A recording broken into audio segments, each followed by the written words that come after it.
Um, so, well, I'm very grateful for this opportunity to address the Human Rights Commission, and I really hope that my presentation can contribute to your inquiry in relation to potential human rights breaches by carbon majors. I'm actually going to be repeating some of the information that Craig also shared in his previous presentation, but I will put it in a slightly different context, namely the climate case of Milieudefensie, Friends of the Earth Netherlands, against Shell here in the Netherlands. My name is Laurie van der Burg, and I work as a researcher and campaigner at Milieudefensie. And Milieudefensie is the Dutch member of the International Friends of the Earth Federation, which consists of approximately 70 grassroots environmental groups worldwide. And Milieudefensie is an environmental NGO that works across various thematic campaigns towards one central goal, and that is climate justice. So over the next 20 minutes, I noticed that we're a bit late on the schedule, so I will try to keep to a little less than 20 minutes. But over the next 20 minutes or so, I will be giving a brief introduction to our case against Shell. I will talk about the fact that fossil fuels need to be kept in the ground to avoid climate breakdown. I will talk about Shell's legal duties according to Dutch law in relation to climate change. I will talk about the fact that Shell knew about its contributions to climate change, but instead of taking action, it so doubted and misled the public and lobbied against climate action. And I will talk about why Shell's climate ambition is insufficient to stay within climate limits. And this is something that Craig has also just provided information on, so I will be repeating some of that. So this is a picture of Marianne Minnesma. She's the director of Urgenda. And this picture was taken at the court right after the Court of Appeal ruled in favor of Urgenda in the climate case against the Dutch state in October last year. The appeals court upheld the ruling of the District Court of The Hague and ordered the Dutch state to increase its emission reductions ambition to 25% by 2020. And the appeals court even went beyond the previous ruling of the District Court of The Hague by stating that not taking sufficient climate action is not just in breach of the Dutch state's duty of care, but is also in violation of human rights. And Urgenda is the first NGO to win a climate case against a national government because of insufficiently ambitious national climate targets. And the ruling is without doubt historic, and it sets an important precedent for the growing number of climate cases worldwide. And at Milieudefensie, we believe that not just the Dutch state, but also companies like Shell have a legal duty to act on climate change. In April last year, we sent Shell a notice letter to inform the company of this legal duty. And we also informed the company that if it would not commit to reducing its emissions to net zero by 2050, which is what is needed to stay below 1.5 degrees, that we would go to court, that we would proceed with legal action. And 8 weeks later, we received a reply from Shell, in which Shell explained that it does not believe that Milieudefensie's demands have merit, nor that the courts provide the right forum to advance the energy transition, and thus, as previously announced, we are proceeding with legal action. When considering these types of climate cases, I think it's really important to remember the urgency of the situation. A day after the Urgenda ruling on the 9th of October last year, the Intergovernmental Panel on Climate Change, the IPCC, rang the alarm bells when it published its special report on 1.5 degrees, which showed that warming beyond 1.5 degrees increases the risks of irreversible changes, and that it also increases the risks of losses of ecosystems and lives. And for this, every extra bit of warming matters. And we're currently heading for around 3 degrees of warming, and already at the 1 degree of global warming today, we are experiencing devastating climate change impacts worldwide, as I'm sure the Commission is well aware of.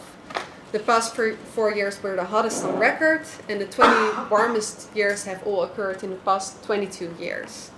We have seen an increasing number of violent storms and more violent hurricanes, including in the Philippines, deadly wildfires in Greece and in California, floods in India, and extreme drought in South Africa. For almost three decades now, international climate negotiations have had the central goal of reducing greenhouse gas emissions to prevent dangerous climate change. Yet, these negotiations did not succeed in curbing emissions.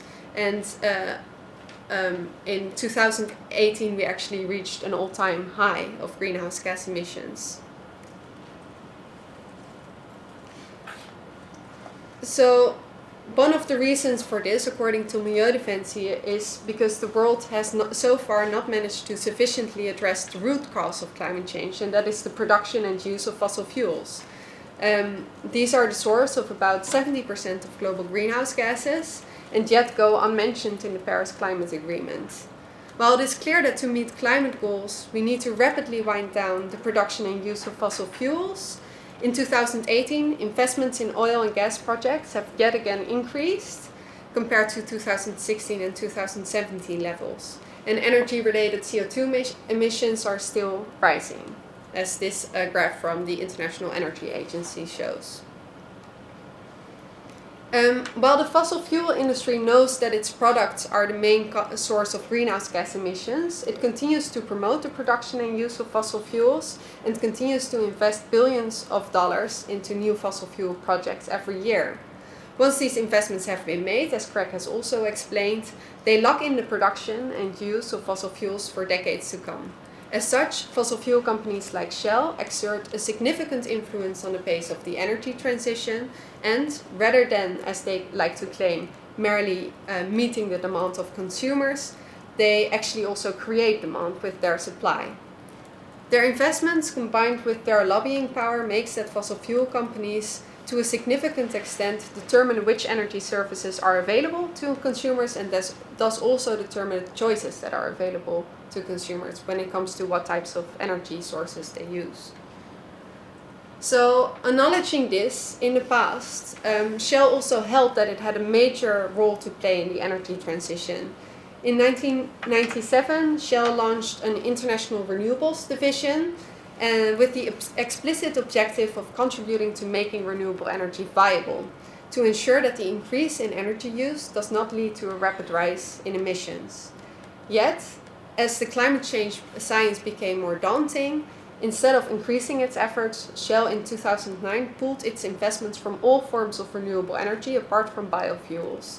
At the same time, it started to invest in some of the most polluting forms of energy, namely tar sands and Arctic oil.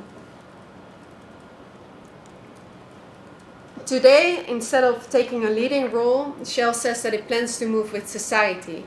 But at the same time, it also bets on fossil fuel energy sources such as shale, which is, according to Shell, an emerging opportunity, such as deep water, which is a growth priority for Shell, and also natural gas in general, which it sees as a transition fuel. Shell even wants to double its production of unconventional oil and gas up to 2020 compared to 2017 levels. In addition, in 2017, Shell's Integrated Gas and New Energies Director, Martin Wetzelaar, said at a conference in Tokyo that it was up to the fossil fuel industry to relentlessly open up new markets for gas, new countries as well as new sectors. And this all reconfirms that Shell is not just meeting demand or moving with society, but rather it's proactively aiming to create new markets for its own products. Between 2018 and 2020, and this is a different version of the graph that Craig showed in his presentation, Shell is planning to invest $25 to $30 billion in energy. And of this, it's only planning to invest $1 to $2 billion a year in new energies. And like Craig explained, this is not just renewable energy, but also some gas applications and some CCS technology. carbon capture and storage technology.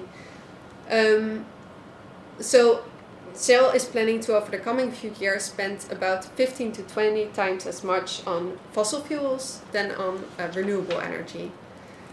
Only a few months, no, I think it was in December, Shell announced that it plans to double its spending on new energies from 2020. But by doing so, it's failing to address the main issue, which is its investments in fossil fuels and its continued expansion of fossil fuel production. And the reason for this is that to meet climate goals, to stay within climate limits, we need to keep fossil fuels in the ground. And this is a graph from Oil Change International, and Craig also just showed a different version of this. But it shows that the already developed fossil fuel reserves, so those are just the reserves that are already in production, that those already take us far beyond 1.5 degrees of warming, which is the middle bar of the graph. And it doesn't matter. It doesn't matter which method you use to calculate carbon budgets. For all the different ways to calculate carbon budgets, we are seeing that currently developed reserves already take us beyond 1.5 degrees. So that implies that there is simply no space for any new fossil fuel infrastructure if we were to limit global warming to 1.5 degrees. And even the director of the International Energy Agency acknowledges this. In an interview with The Guardian, he said, "We have no room to build anything that emits CO2 emissions." And yet, Shell continues to spend billions of dollars every year on new fossil fuel projects. Shell also already understood that fossil fuels will need to be kept in the ground to meet climate limits back in 1998. So this graph is taken from a Shell publication from 1998. It's called Shell Global Scenarios, where Shell showed that then proposed climate limits, so those were less stringent than the limits that we see today, already meant that some of the then known fossil fuel reserves would need to stay within the ground. But rather than making sure that some of the reserves that Shell had would stay in the ground, over the past 2 decades, Shell has invested in developing more reserves. So by knowingly and willingly undermining climate goals, Shell is single-handedly undermining the world's chances to avoid climate breakdown. According to Milieudefensie, this is unlawful. The 2 rulings of the Urgenda case clarify the legal duties in relation to climate change according to Dutch law. First of all, onrechtmatige daad, which in the US would be considered a tort of negligence, prescribes that in the Netherlands, nobody, whether an individual, a governmental body or a company, is allowed to cause serious harms to others if reasonable measures can be taken to prevent that harm from occurring. Secondly, the court also clarified that climate change poses a threat to human rights, such as the right to life and private and family life, as included in the European Human Rights Convention. And according to international treaties and guidelines, states have a duty to protect human rights, but companies like Shell ought to respect human rights. And Milieudefensie believes that Shell is not respecting human rights by knowingly and willingly undermining them. So the District Court of The Hague, in its 2015 ruling in the Urgenda case, clarified that the factors that determine hazardous negligence in relation to climate change are the following. First, the nature and extent of the damage ensuing from climate change. Secondly, the knowledge and foreseeability of this damage. Thirdly, the chance that hazardous climate change will occur. Fourthly, the nature of the acts or omissions of the state in this particular case. And fifth, the onerousness of taking precautionary measures. As mentioned, the hazardous negligence doctrine also applies to Shell. According to Milieudefensie, this implies that if Shell meets these criteria, Shell is acting negligently in relation to climate change. Both the District Court of The Hague and the Appeals Court have already established that climate change is dangerous and likely to occur.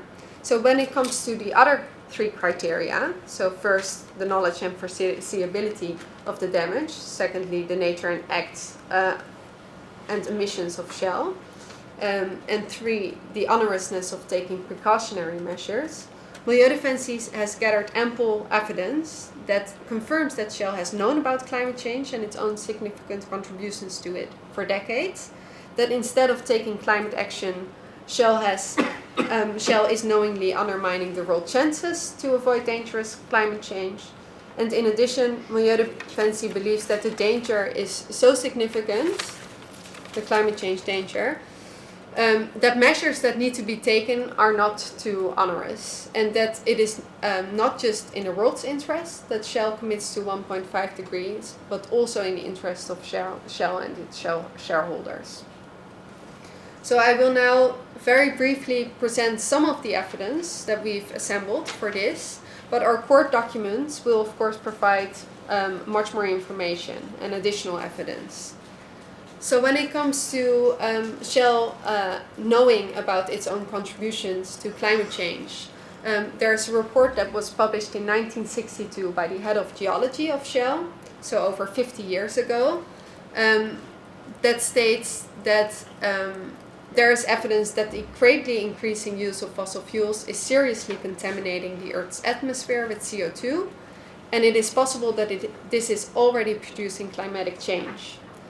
And in 1988, Shell published an internal report called the Greenhouse Effect, in which it reported that its products were responsible for 4% of global greenhouse gas emissions in 1984. And today, Shell's annual share in global greenhouse gas emissions is about 1.2%. And this is significantly higher than the 0.5% for which the Dutch state is responsible, and has been held responsible by the Dutch court. Having this information, rather than taking action to reduce its climate impact, Shell sowed doubt on climate change, including through its trade associations. So it was part of the American Petroleum Institute, it still is today, which said that victory will be achieved when the average citizen understands the uncertainties in climate science. Those promoting the Kyoto Treaty on the basis of extant science appear to be out of touch with reality, and recognition of the uncertainties becomes part of conventional wisdom.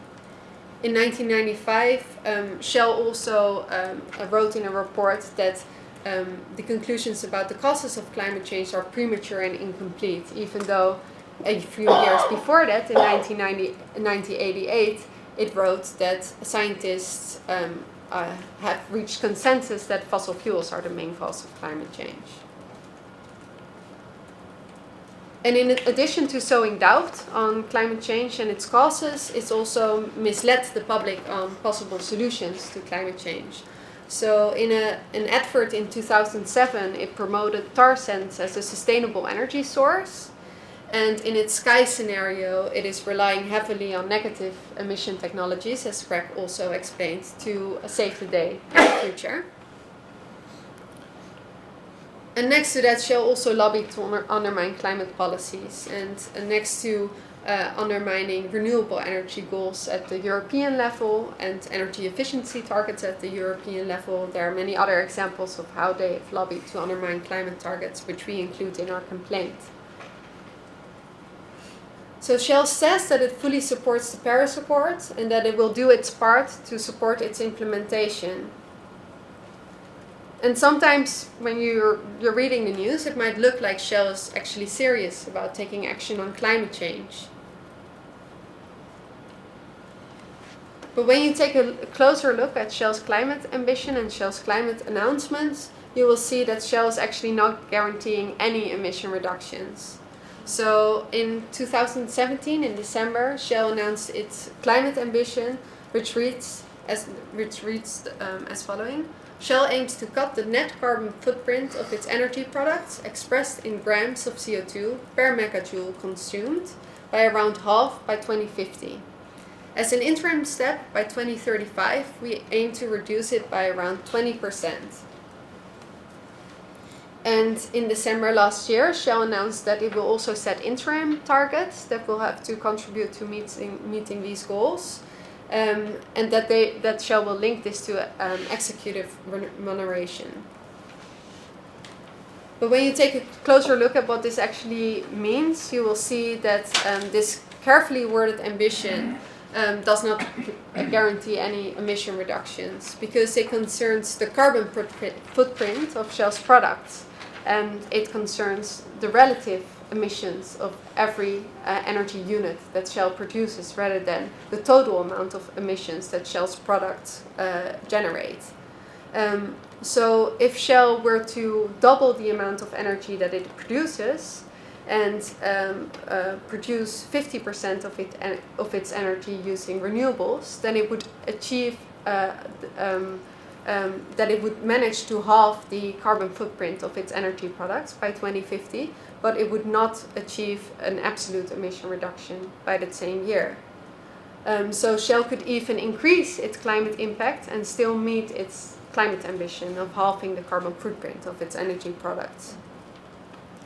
And even when you don't consider that, halving the carbon footprint or halving global energy emissions by 2050 would be insufficient to meet climate goals. To meet 1.5 degrees Celsius, the IPCC says that we need to reduce CO2 emissions to net zero by 2050. So even the overall target of halving the carbon footprint of Shell's products is not sufficient to stay below 1.5 degrees. And I also mentioned that Shell is betting on negative emission technologies to save the day. And on this, I will have to see where I have this quote. In the Urgenda case, the Court of Appeal held that the option to remove CO2 from the atmosphere with certain technologies in the future is highly uncertain, and that the climate scenarios based on such technologies are not very realistic considering the current state of affairs. As such, in this case against Shell, Milieudefensie will also argue that relying on unproven and unavailable technologies to save the day is not acceptable. In addition, Shell has repeatedly advised shareholders to vote against shareholder resolutions that ask Shell to align its business model with climate goals. Those have been filed by the Dutch shareholder activist group called Follow This. And this is further proof that when it comes down to it, Shell does not want to formally commit to climate goals. As such, we believe that we have sufficient evidence to establish that Shell is acting negligently. In addition, by knowingly undermining global climate goals, Shell also fails to respect human rights. In the Urgenda case, the Court of Appeal ruled that climate change creates a serious risk that the current generation of citizens, so not only future generations but also the current generation, will be confronted with loss of life and or the disruption of family life. And that as such, the Dutch state ought to increase its climate ambitions in order to not violate human rights. While Shell is not a party to the European Human Rights Convention, human rights breaches can be relevant for establishing when and whether the threat considered in a particular case, in a case that concerns negligence, is serious enough to establish negligence. In addition, Shell has committed to respecting human rights, as set out in the Universal Declaration of Human Rights, and support the UN Guiding Principles on Businesses and Human Rights and the OECD Guidelines on Multinational Enterprises. And these prescribe that businesses ought to respect human rights and that they ought to avoid causing or contributing to adverse human rights impacts through their own activities. And that they need to address such impacts when they occur. And they also seek to prevent or mitigate human rights impacts that are directly linked to their operations, products, or services by their business relationships. So to respect human rights, companies ought to assess human rights impacts and act upon the findings. And Milieudefensie is of the opinion that by knowingly and willingly continuing a business model that poses a threat to human rights, Shell is breaching its duty to respect human rights, because it's not acting upon the finding that this is posing a threat to human rights. So, and this is the reason that Milieudefensie, and not just Milieudefensie, but together with over 14,000 individual co-claimants, are going to the Dutch court to demand that Shell aligns its business model and investments with the climate objectives of the Paris Agreement, that Shell reduces its emissions to net zero by 2015, and that will require Shell to plan to also phase down its oil and gas production activities. And we are not demanding financial compensation for damages that have been caused because of climate change, but whether we are demanding a change in business model. So we're demanding the court to state that this is unlawful and that Shell needs to adjust its business model to act in line with Dutch law. And we are submitting our formal complaint to the District Court of The Hague on the 5th of April this year, together with our co-claimants. And the complaint will be available both in Dutch and in English. And with this legal action, we want to ensure that the global climate goals stay within reach, so that we can prevent irreversible climate change and avoid the most severe impacts. And we are suing Shell because Shell is headquartered in the Netherlands, and as such, the Dutch court has jurisdiction to decide over this case.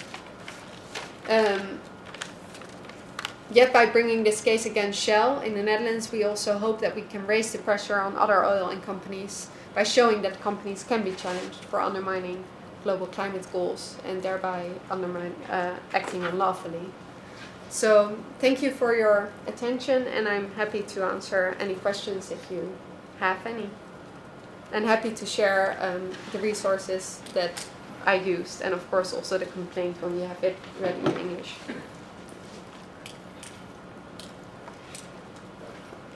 Why are you waiting until April 5 to file your case?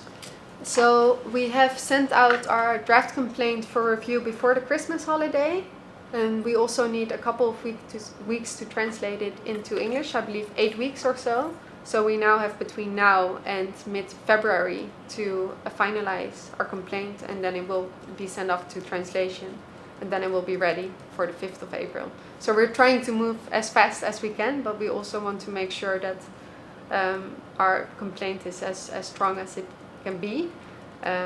So yeah, we need to use that time for that.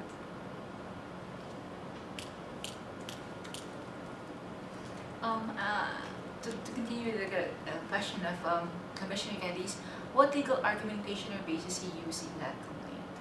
So there are two main legal arguments that we're making. So first of all, we're saying that Shell is acting negligently by not aligning its business model with climate goals. We're saying that Shell has known about its own contribution to climate change and foresees that this is creating an increasing risk that severe climate change will occur.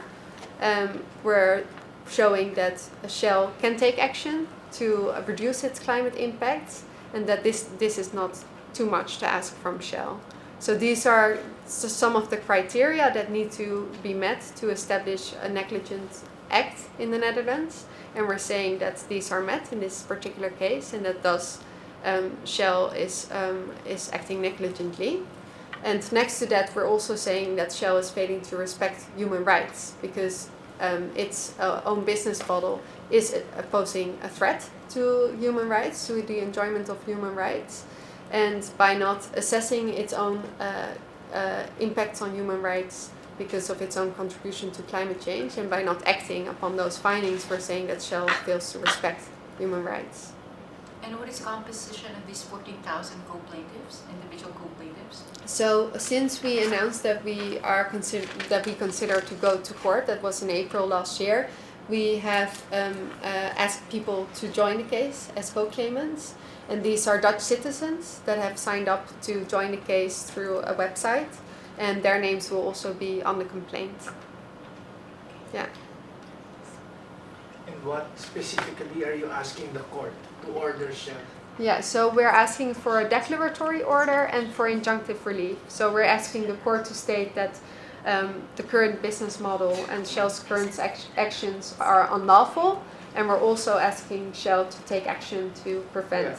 Yeah. With regard to the injunctive relief, you're praying the court to order Shell to stop doing what? So we're asking the court to order Shell to align its business model with climate goals, And according to us, that means that Shell needs to reduce its CO2 emissions to at least net zero by 2050 to still be able to meet the 1.5 degree Celsius target. What would be the specifics under that? So in terms of quantities of production of oil. So that is not up to the court to decide for Shell. So in the Urgenda case, the court also said that it cannot prescribe the Dutch state what policy actions it should take to reduce the emissions by 25% by 2020. But rather the court said we can say that that is the amount of emission reductions that needs to be achieved by a set year to avoid human rights breaches and to avoid a breach of duty of care. And it's up to the Dutch state to decide what policies it will use to meet those emission reduction targets. So we're also not prescribing how Shell needs to achieve those emission reductions to net zero by 2050 in this case, but we're simply saying that that is what Shell ought to do to act lawfully.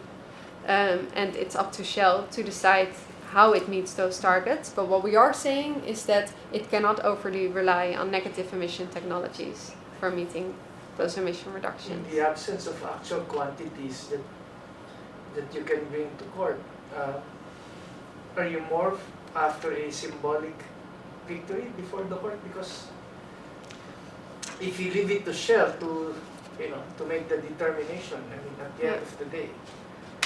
Well, so we are asking that Shell reduces its CO2 emissions to net zero by 2050, and we're also asking, demanding an interim target for 2030 as well. So that would have implications for Shell's business. So it would not just be symbolic, but also it would have serious consequences for Shell's investments. Because if Shell needs to reduce its CO2 emissions to net zero by 2050, it means that some of the investments it does today in new oil and gas cannot be made because they will lead to an increase in emissions by 2050. So it will have actually substantial consequences for Shell's investment decisions also today. And this would be in regard to the global operations of Shell, not just... Yeah, so we're suing the group as a whole. So the headquarters of Shell are based in The Hague, and that's also where the board of Shell gets together to decide on Shell's climate policies, and those policies apply to the group as a whole. And this is why we're saying that the Dutch court also has jurisdiction to decide on the insufficiency of those climate policies for the group.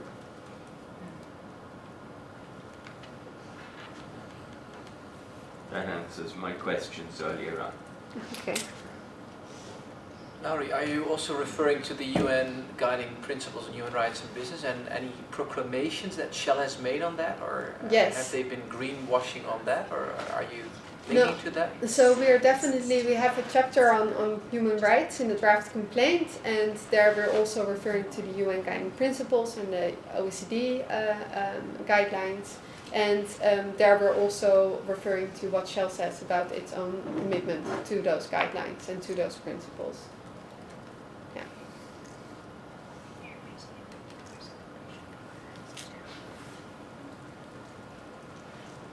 Okay, Laurie. Okay. Thank you very much. Thank you so much. Thank you very much.